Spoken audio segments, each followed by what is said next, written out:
রামু সহিংসতার এক যুগ পূর্ণ হয়েছে। এই দিনটিকে স্মরণে কক্সবাজারের রামুতে বিভিন্ন কর্মসূচি গ্রহণ করেছে রামুর কেন্দ্রীয় বৌদ্ধ যুব পরিষদ সহ বিভিন্ন সংগঠন। এই মুহূর্তে আমরা রয়েছি কক্সবাজারের রামুর মৈত্রী বিহার সংলগ্ন যে মাঠটি রয়েছে সেখানে আমরা অবস্থান করছি।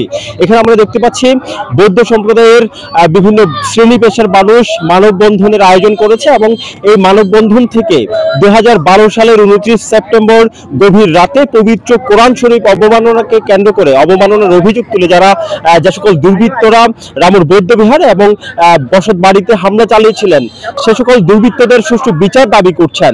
আমরা একটু কথা বলতে চাইবো, এই যে দীর্ঘ এক যুগ অতিবাহিত হয়ে গেল রামু সহিংসতার, এই বিচার কাজ শেষ না হওয়ার পেছনে কি কারণ আছে বলে আপনি মনে করছেন?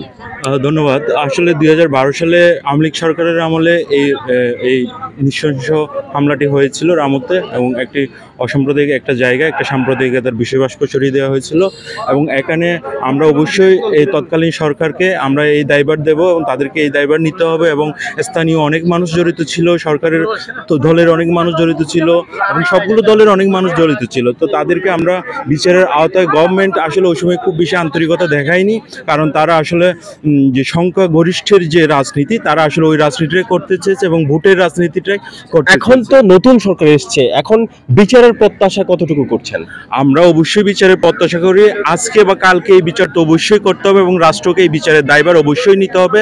অন্যথায় এই রাষ্ট্র যে স্বাভাবিক, এই রাষ্ট্র যে সুস্থ, এটার কোনো ভিত্তি তৈরি হবে না এই বিচার না করলে। এবং শুধু রামুর এই হামলা নয়, আমরা রামু সহ বা সারা বাংলাদেশে যতগুলো সাম্প্রদায়িক হামলা হয়েছে এবং মাজার সহ যত জায়গায় সাম্প্রদায়িক হিন্দুদের মন্দির সহ যত জায়গায় সাম্প্রদায়িক হামলা হয়েছে, আমরা সবগুলো হামলার সুষ্ঠু বিচার চাই।